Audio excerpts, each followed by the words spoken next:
For my members that aren't on the screen, by default, we muted you. You may be appreciative of that or not, but we will take some time at the ends for some questions and everything. But if I've not met you, I'm Carol Seal. I'm the CEO for Greater Chattanooga Realtors, and Christy Auld, our Government Affairs Director, was going to be on this call, but she is helping with some of coordinating information and resources for ways that we can help the recent tornado victims in our area. So we have with us on the screen that you can see Drew Myers. He is an NAR political representative, and he and Christy work kind of closely together. He's kind of a liaison to her in our local government affairs program and stuff. And then Drew has two other team members on with him, and I'll let him introduce them. Yeah, thanks, Carol. So I'm fortunate that, I'm sorry, my phone is buzzing right now. It was rude of me. Fortunate that I've been able to recruit two of our wonderful policy experts that really are in the weeds on a lot of the legislation and crafting the policy and working with our policymakers on the Hill and the regulators to ensure that we're doing everything we can in this time to protect the real estate industry and advocate for realtors through this time. So happy to have today with me Aaron Stackley and Nia Duggins, both policy reps for us that have their specific areas that are actually very involved in a lot of what we'll be talking about today with the CARES Act. So happy to have them here. So we don't really have an agenda, y'all. So I've been on some other calls where you've done this, and we really just wanted to do one just for our members. I think it's a little overwhelming at times for people all across the country to be chiming in. So I will be watching the chat. So if you're new to Zoom and my membership, there's a chat feature. You can hover at the bottom and then click on chat, and then you can send a message to everyone. And I will kind of recap those for our folks from NAR today when we get to that. So chime away with your questions. I'll let you present your topics. I can tell you the couple of questions I have gotten have been as independent, more from the independent contractor standpoint, not from managers of brokerage firms, but how do they apply? Do they qualify? Do they have to retire their license? Things like that. And I know you've touched on that on some of the other ones. So I'll let y'all take it away, and I'll mute myself and then unmute when I need to. Yeah, thanks, Carol. So I'll just kick off quickly with a brief introduction, and then we'll get right into the meat of the presentation with Aaron and Nia. But first of all, I want to extend our deepest sympathies and certainly thoughts and prayers to you all, having just recently gone through been hit by the tornadoes that have impacted your area. We know that's never an easy thing to deal with in any time, and certainly the relief and recovery process is always difficult, but only compounded with the fact that we're in the middle of a pandemic. So, greatly appreciate y'all taking the time to allow us to speak to you today and cover some important issues that we're working on here at the federal level.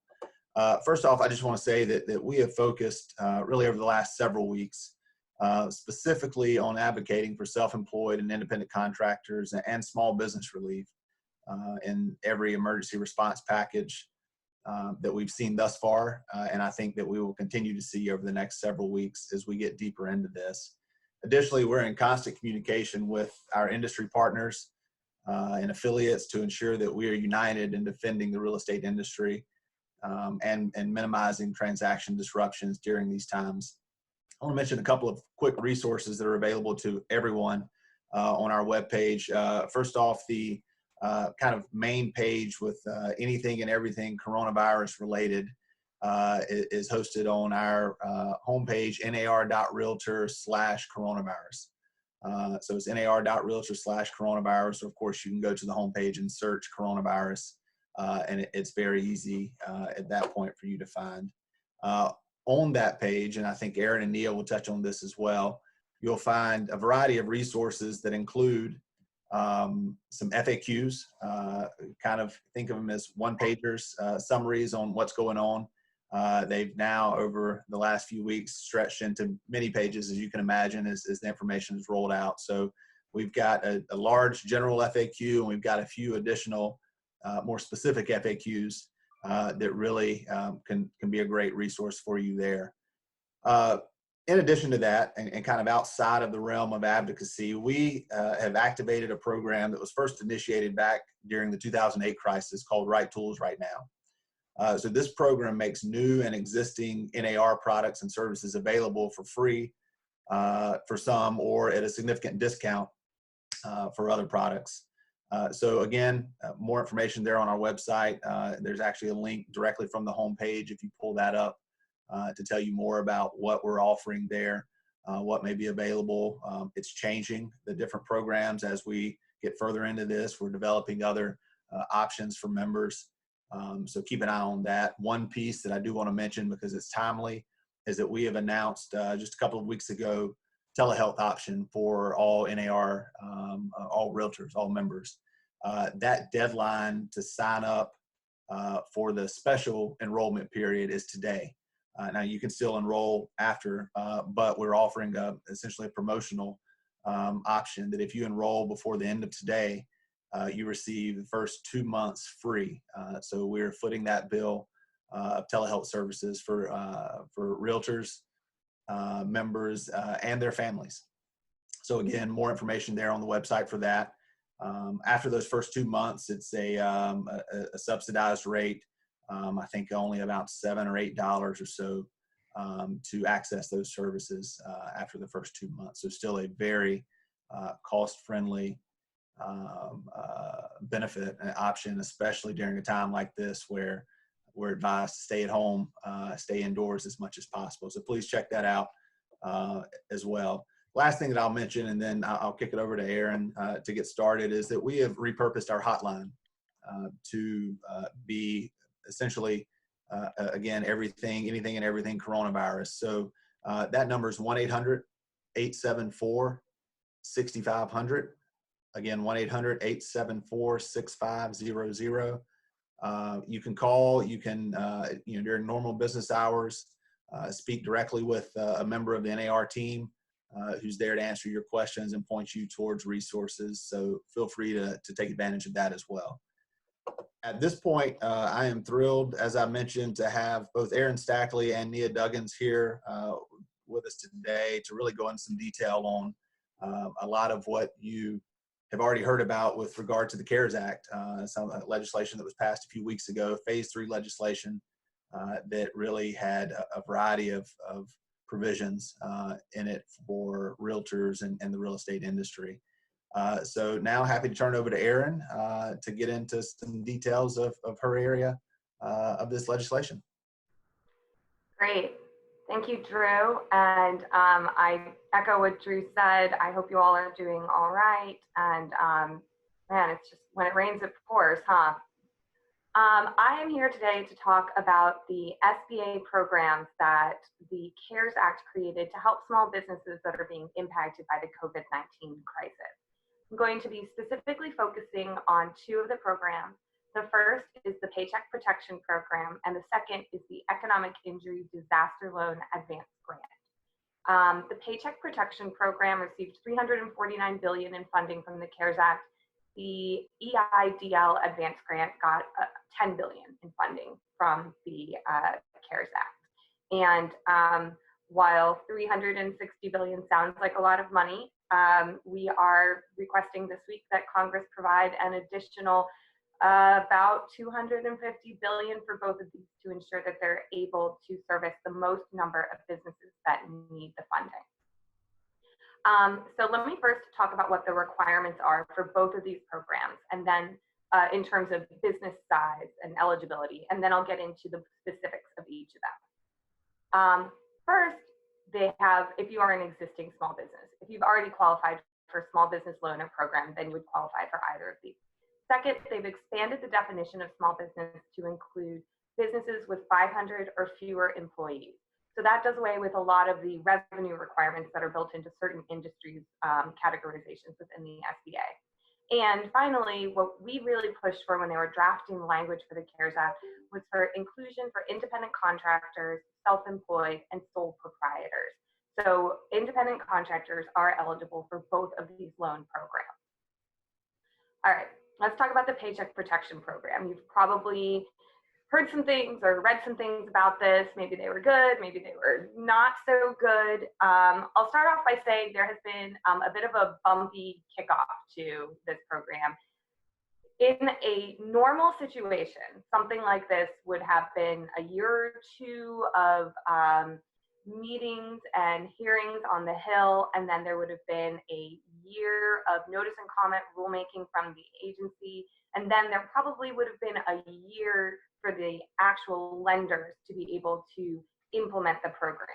And the CARES Act passed 4 weeks ago, almost now, I think, and they passed it. The week later, the agency technically announced the rule or some of the rules on it and kicked it off. So it has certainly been a bumpy ride. So what are Paycheck Protection Program loans? These are loans that are intended to help small businesses keep employees on salary and paid for an 8-week period during the crisis, and also cover some other overhead costs. You apply for these directly through SBA lenders. So if you have an existing relationship with an SBA lender, that's where you should go first. If you don't, then you should, if you see on our FAQ, we link to the SBA page where you can actually find at local SBA lenders in your area. So you should check that out. The amount that you can get is based on the average monthly payroll expenses of a business. So if you are a small business with employees, you would look at payroll tax filings for the year prior for 2019. Anything else really that shows how you've paid your employees. If you are an independent contractor, we actually just learned yesterday, that amount would be based on your, let me make sure I'm saying this one right, Form 1040 Schedule C for 2019 and your Form 1099 MISC to show your income. So those are the two IRS forms that you would be providing. You would be calculating that 250% of your average monthly income or payroll expenses if you have employees. And that is what you would be required to provide to your lender when you submit the application. There was some question as to whether or not small businesses that pay independent contractors should include them in their own applications. We learned the day before this program opened for small businesses that no, they should not, because because independent contractors are able to file for their own Paycheck Protection Program loans, they should not be included in another business. So keep that in mind. All right, so you get this 250% of the average monthly payroll. What do you spend it on? For small businesses with employees, you have to put 75% of that loan toward keeping payroll costs the same. So you would put 75% of that loan toward payroll costs for the 8-week period that you have to use this loan. The remaining 25% of the loan you can use toward an eligible use. That is mortgage interest, rent, utilities, interest on debt that was incurred before February 15th. If you do that and you keep your employee headcount the same as pre-COVID, then for those businesses, the loan should be 100% forgiven at the end of the 8-week period. You would have to provide documentation to your lender that you use the loan for the appropriate uses, that you put that 75% toward payroll costs, and you kept your employee headcount the same. But if you're able to meet those requirements, it's 100% forgiven. Now, if you say can't afford to put 75% of it toward payroll costs, you have to put a little bit less because you have other costs that are more pressing, or if you've had to let an employee go, you can still have a portion of that loan forgiven. It just phases out as either one of those numbers drop. Okay, let's talk about independent contractors, because as I mentioned, we got new guidance yesterday afternoon, which is my favorite thing that the SBA has been doing, is releasing guidance late in the day. And that provided a little bit more detail as to how this program will work for independent contractors. What we learned yesterday is that for independent contractors, again, in order to calculate your average monthly payroll or income rather, you would use that Form 1040 Schedule C for 2019 and a Form 1099 MISC. And that would be the, that would give you, determine the total loan amount that you would get. Independent contractors, the SBA has determined in this guidance, do not have the same overhead costs as a small business with employees. So they're making assumptions about, for example, working in a home office as opposed to paying rent on a building that you're a tenant in for your business, things like that. So the forgivable amount of these loans is lower for independent contractors. What they're doing for independent contractors is they are eligible to have an amount equal to an 8-week portion of their 2019 net profit, which is shown on that Form 1040C. And that amount is what is open for forgiveness. So again, an 8-week portion of their 2019 net profits based on their Form 1040 Schedule C from the IRS, or for the IRS, I guess. This is brand new as of yesterday afternoon. I know that the lenders are already kind of scrambling because many of them have already accepted applications from independent contractors, which were provided earlier on before this interim final rule came out. From what we understand, if you've already applied for this loan as an independent contractor, the rules at the time of your application apply. So they're going to have to put something out about how independent contractors can show that they met those requirements for forgiveness as well. But ostensibly, you would show that you paid yourself 75% of the loan amount and then show where the remaining 25% was used. As I mentioned at the beginning, there's been a bit of a rocky start to this. There is a lot of confusion among the lenders as to the requirements of these programs. We have heard stories from different areas of the country. This lender said that independent contractors with no employees can't apply. Well, that's just blatantly not true, but they may be very misinformed. Hopefully the guidance that came out yesterday clarifies and drives home the point that yes, independent contractors without employees certainly can apply for these loans. There has also been an issue with SBA lenders being overloaded with applications. There is such a high demand for these loans that many of them are only working with existing clients. That's both to manage the flow of these applications, but also because with existing clients, they've already done a lot of the due diligence and the paperwork that the banks require to process these types of loans. So they're just able to get through them more quickly. The federal government is taking some steps to try to make these loans more attractive. So lenders will sort of open up the floodgates a little bit there. In addition, the CARES Act gave the administration the ability to appoint new lenders to work within the program. And so the number of lenders that are actually implementing these loans is going up. So hopefully that will alleviate some of the tension as well. Which brings me to the third point of confusion, which is that a lot of people were hearing, even as early as last week, that the program was completely out of money. That's not true yet. It is very quickly coming to the limit of its funding, though. That's why NAR reached out earlier this week to Congress and requested additional funding, both for this program and for the Economic Injury Disaster Loan Advance Grant Program, which I'll get to in a moment. The number that's being thrown about is $250 billion for those. It could be higher. Congress is not supposed to come back right now. I think they're scheduled to come back on May 4th, but they would be able ostensibly to do this without actually coming back physically to be in session. So we are, I would say I'm cautiously optimistic that we'll be getting some good news on that front by the end of this week or early next week, which is around about the time that they're saying this funding for this program may have reached its limit. So that is the the Paycheck Protection Program loan overview. I don't know if we want to do some questions now before I go to EIDL, or wait until the end, or Carol.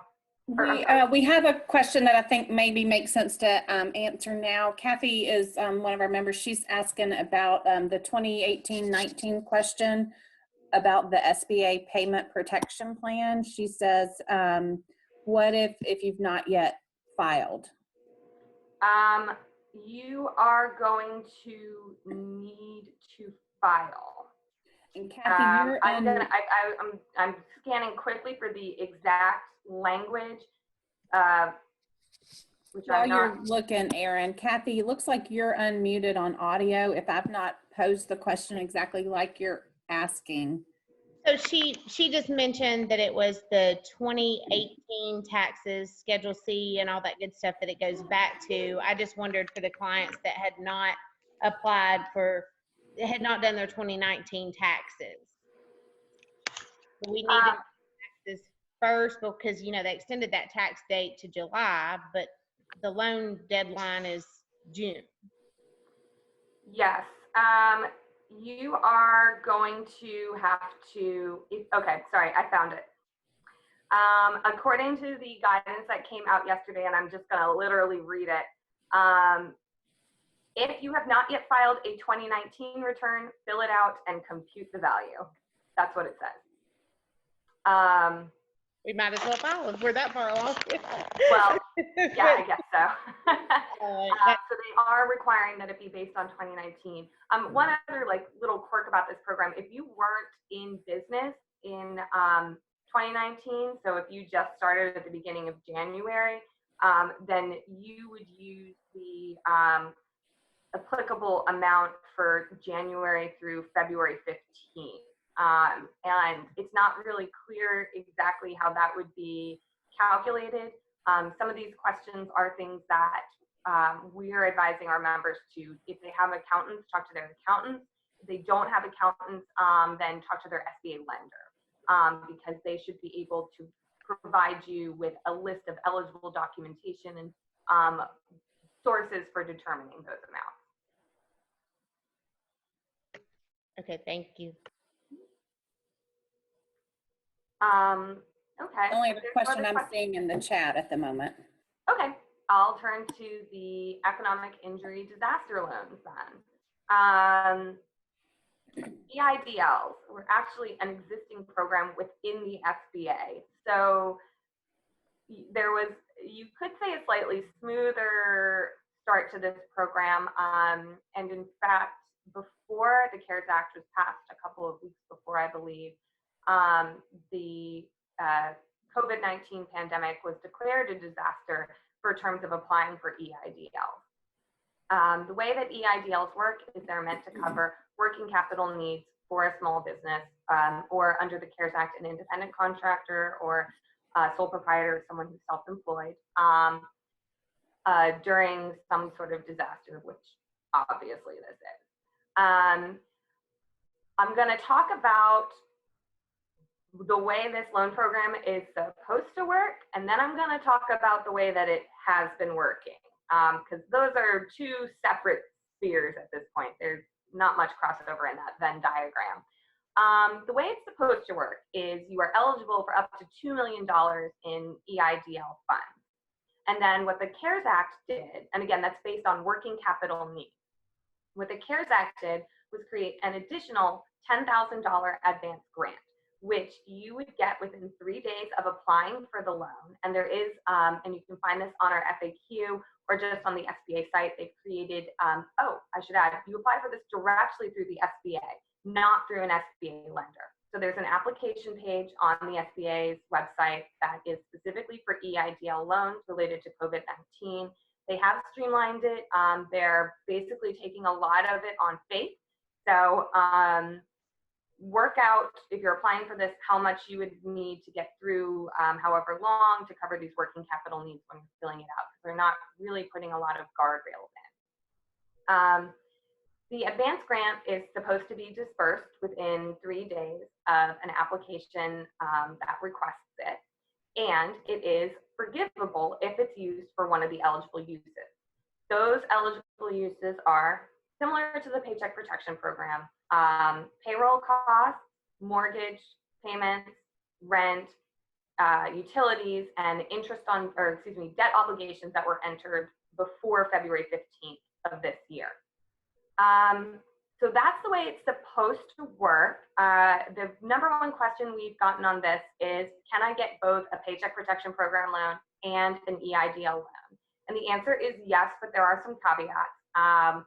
The EIDLs and the Paycheck Protection Program loans cannot be used for the same purpose. So make sure that you keep a careful accounting of where those funds are going. In addition, if you get the advance grant and you also get your Paycheck Protection Program loan forgiven, then the advance grant amount is deducted from the amount forgiven under PPP. Basically, you can get both the advance grant and PPP, but you can't have both forgiven. So how is it actually working? Well, this is another case of there is massive demand for these, and the SBA is concerned about running out of funding and not being able to service the highest number of small businesses as they could. So what we began hearing last week and what was confirmed this week in notices sent out by the SBA to applicants was that the advance grant amounts are now based on number of employees. So you can get $1,000 per employee up to $10,000. Obviously, this is very concerning for independent contractors, because the highest eligibility they'll have for that advance grant then would be $1,000, which also means that they would only be eligible to have $1,000 forgiven if this is the only loan they're applying for versus $10,000. Again, NAR has been reaching out to Congress all week, explaining why this is an issue, pushing for more funding for the program, and also more specific implementation guidelines in any subsequent appropriations or relief efforts, so that the SBA doesn't have quite so much leeway in sort of interpreting how they should be applying this program. There has also been reports of SBA loan counselors informing applicants as early as, I think, last Thursday or Friday, that the maximum loan amount under the EIDL is no longer $2 million, but is $15,000. Obviously, that's a huge difference, and it's very concerning. And that once again comes down to needing more funding to cover these loans. So we're optimistic about getting more funding for these programs, and we are pushing back against both of those sort of arbitrary limits. We understand that the SBA is stretched to its breaking point right now, and that they're trying to ensure that the most number of businesses at least get some relief. However, this is really going to be more impactful for those smaller businesses that have fewer employees, and especially independent contractors, with the forgiveness amount. So that's, oh, and the final thing on EIDLs, that 3 days from application, that's a fairy tale.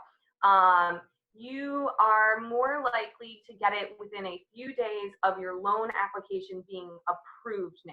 So we're looking at more like in the best scenario, probably closer to 2 weeks in reality for these EIDL advanced grants to be dispersed, followed by the full EIDL amount that you've applied for.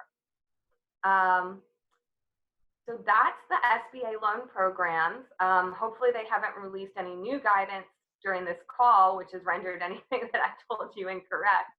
But I think since they got it out yesterday afternoon, hopefully it's out of their system unless they're making things better for us. So I'll turn it back to you for questions.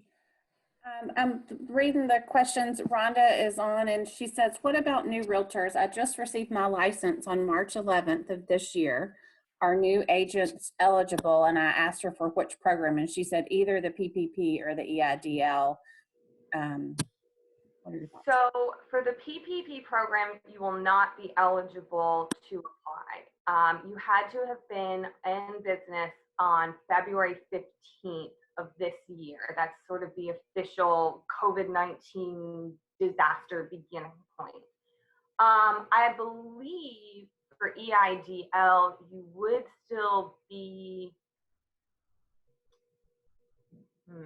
I have to check on the EIDL question, because it's for businesses that have been have had economic injury due to the pandemic.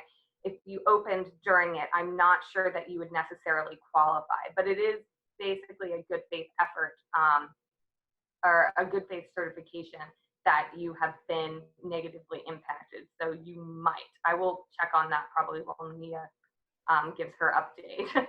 Okay. Before we go to Nia, we have one more question. Will you touch on unemployment? This is a broker on the line asking, and she has agents working for her that are asking about that. And I can tell you the question I've had, I think I mentioned it at the beginning, I apologize, was one of my members knows of someone who's applied for unemployment and then still sees them out doing real estate. Is that okay? What are the guidelines there? I'm so excited about this segue because that is what Nia is going to cover. So it's perfect. I will turn it over to her. Thank you. Okay. Hi, everyone. As Aaron and Drew mentioned, I'm definitely sorry to hear about the tornadoes there, and hope that you all are staying healthy and staying well during this time, and just taking care of yourself as best as you can, because I know it is very challenging times for us all. But I do want to speak today about the Pandemic Unemployment Assistance Program, which was created under the CARES Act that passed actually on March 27th of this year. And so this program essentially creates an expanded unemployment compensation program specifically for independent contractors and self-employed individuals. And so this does include realtors. The program allows for up to 39 weeks of unemployment compensation benefits for eligible individuals, and individuals can receive either partial or full unemployment compensation. The unemployment compensation benefits, primarily in terms of like eligibility requirements, looks primarily at individuals whose work has been impacted as a direct result of the COVID-19 public health emergency. So that includes stay-in-place orders that are looked at by these unemployment offices, as well as business closures, in addition to direct impact. So, for example, if you have contracted the virus, if someone in your household has contracted the virus, it includes that. But it does not, you aren't precluded if you have not contracted the virus or someone in your household has not contracted the virus. If your work has been impacted and you're not able to work your full number of hours via telework, then you're able to apply for these benefits. One of the other requirements that the legislation specifically says is that if you receive other paid sick leave or other leave type benefits through an employer, then an individual would be ineligible to then receive these benefits. So the Department of Labor has given some guidance to states around assessing what constitutes work impact. Primarily, it's fairly broad, I will say, in terms of what they're looking to, and they will factor in social distancing guidelines and other restrictions. One of the major questions that we've received from a few folks is whether, as a realtor, you should allow your license to go inactive or retire during this time. No, you should not. You still, in many states, you're still able to work even on a part-time basis and collect unemployment. Primarily, the unemployment will be received for weeks where your work has been significantly impacted or you're completely unable to work. So the coverage period began January 27th of this year, and it goes through December 31st of this year. And so you can collect unemployment during those weeks when your work has been impacted due to the pandemic. The other question we've received is whether or not individuals are ineligible if real estate services have been deemed essential in a particular state. And no, you're not precluded from applying for these benefits just because a state order has said that real estate services are essential. And that is because just because you're able to work does not mean that you can for pay and for the same amount of pay that you would normally work if, you know, things were normal and it was business as usual. So this is an expanded program. In order for this program to be offered in a particular state, states had to enter into an agreement with the U.S. Department of Labor to offer these benefits. Many states have already entered into those agreements, and most states, if not all, will, because the program is 100% federally funded, but it's fully administered by the state. So the federal government is providing all of the funding for this program. There are concerns about implementation of it and rollout because traditionally independent contractors and self-employed individuals have not been eligible to receive unemployment. And so there are many concerns about rollout and delays in states being able to process claims for independent contractors. But the states right now are in the best position to let you know what you need to do to apply and how to apply in order to get those benefits to you as soon as possible. The funds coming for this program will be released to the states from the Treasury Department once the essentially states have to present documentation to the Labor Department, and then those funds are released for this particular program.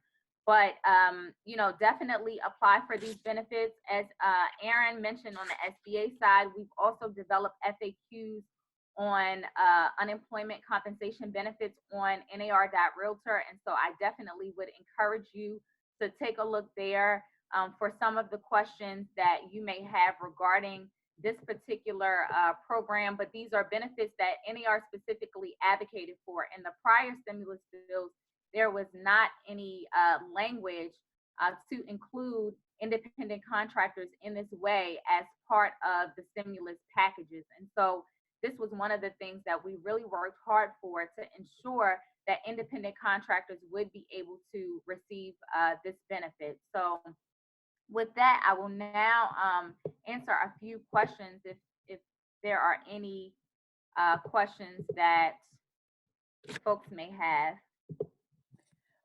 It looks like, are they the same weekly certification where you get paid 1 week and maybe don't others? I can explain. So Kathy, you want to unmute yourself and chime in to make sure we're answering what your question is?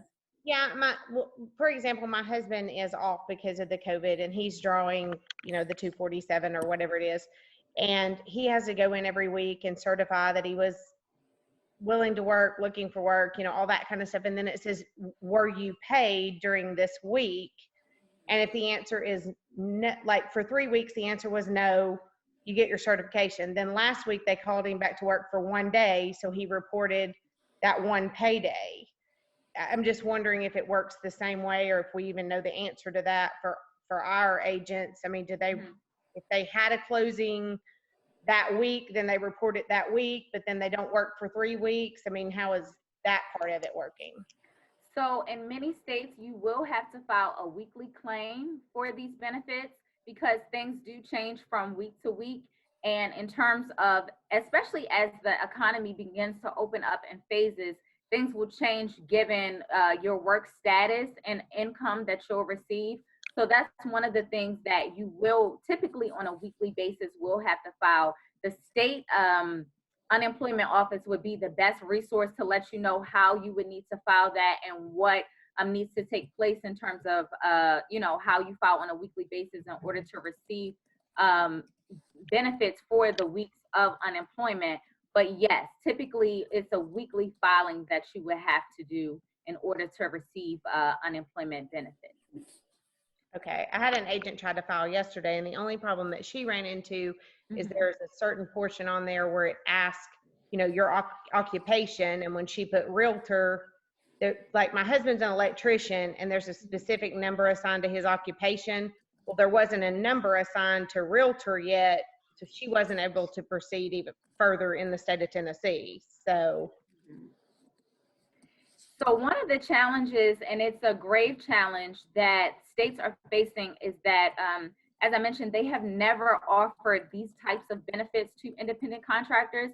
And so for gig workers, as well as for many 1099 workers, it's hard for them to figure out how the proper analysis and also how to code things in a way. One of the other challenges I will say that they are facing is that agents are not paid in the same way as an hourly worker, right? Commissions work very differently. And so states are having some challenges around computation and are having to come up with a new method in terms of how to ensure these benefits. To the extent that state law can apply, they will apply it, but that is a challenge that we've articulated to the Department of Labor in issuing the guidance. But I think states also have to figure it out, and the Labor Department also does not want to make the guidance so rigid that states are not able to then apply their laws or create laws or guidance in a way that is most useful to its citizens.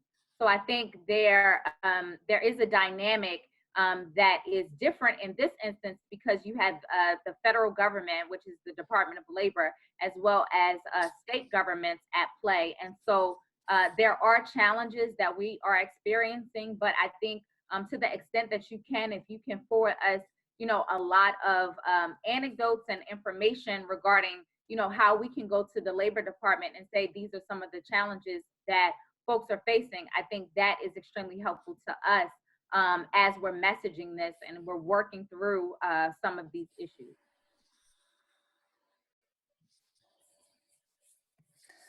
I don't see other questions. Anyone else want to chime in the chat? If I could come back to the question I was asked earlier, I found the information, and unfortunately, if you were not in business as of January 31st, 2020, you are not eligible for the EIDL loan under the COVID-19 pandemic. So that is apparently the official start of the disaster for terms of that loan program.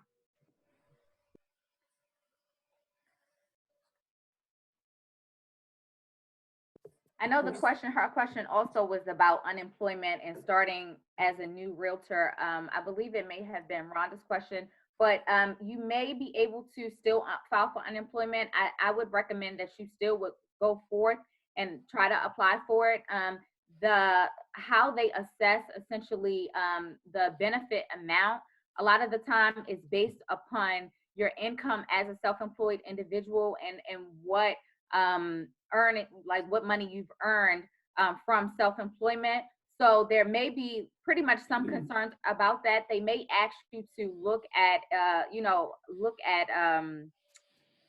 prior income that you received the last tax year. I'm not exactly sure how it will work given that the time frame of you just starting out as a realtor, but I would definitely reach out to the state unemployment office because I'm sure there are some benefits that you still may be eligible for during this time. So, and one of the other things that I will highlight is that once a state has deemed you eligible to receive the pandemic unemployment assistance, the federal government is, so the states will give you a set amount based on their computation, and that's your weekly benefit amount. The federal government, between the time the state signs the agreement with DOL through July 31st, will add an additional $600 to that weekly benefit amount. So essentially, once you've been deemed eligible by the state, you'll then receive your weekly benefit amount plus an additional $600 through July 31st of this year in unemployment compensation benefits from the federal government as well. So that's just the highlight, but in terms of individual eligibility and circumstances, you would need to check with the state on that. And I would add, like on my husband's situation, he left one job to take another job. Now he's W-2'd, but they did ask how long he had been with the current company, but they also asked for the previous company. So not to answer Rhonda's question, because I don't know for sure, but she may be able to. I mean, what I'm seeing is she left one job to go to another, and I feel like that is in that question when you go to the unemployment, only because I filled his out. I know that they do ask for that previous employer information as well. So there may be some protection there for her.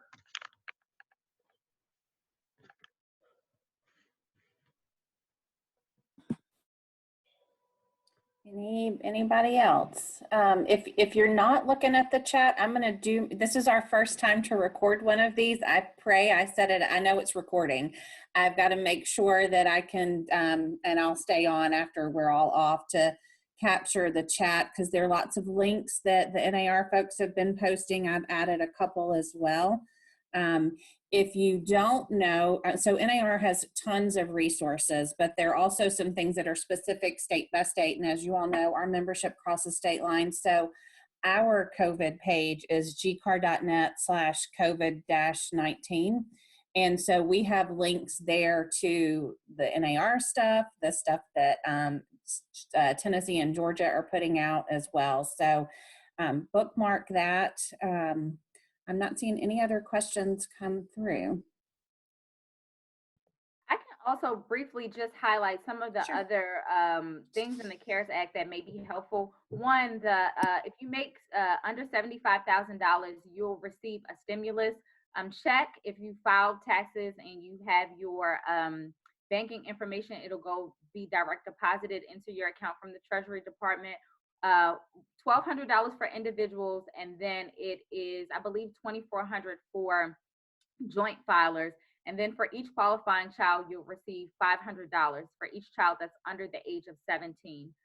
That's a dependent. The other is that retirement disbursements can be made. So you can make withdrawals essentially from your retirement up to $100,000 that can be paid back over the course of 3 years without penalty at this time. So there are some other considerations and other benefits essentially that are within the CARES Act that can help during this time of economic turmoil and can help with relief in that way. So those are some of the other major highlights that are in the bill that, you know, may be helpful for members during this time.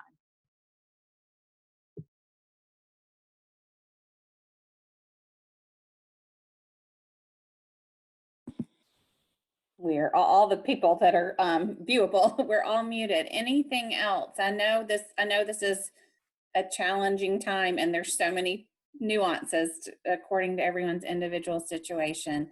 Deborah Loomis, I saw you joined us a little bit late. This whole thing was recorded, so don't stress. We'll send that out. And anyone else who maybe joined a little bit later that I didn't actually notice, but.